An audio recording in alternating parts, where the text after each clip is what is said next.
വാർത്തകൾ നോക്കാം. കേരളത്തിന് റെയിൽവേ വികസനത്തിനായി 2744 കോടി അനുവദിച്ചെന്ന് കേന്ദ്രമന്ത്രി Ashwini Vaishnav.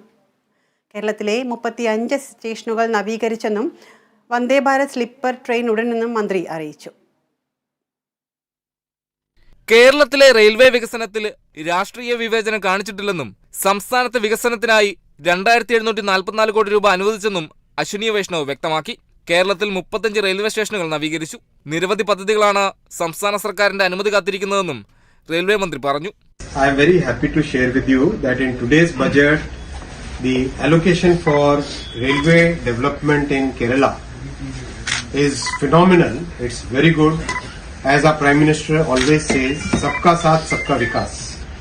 Now Modi ji is giving this year's budget 2,744 crore to Kerala.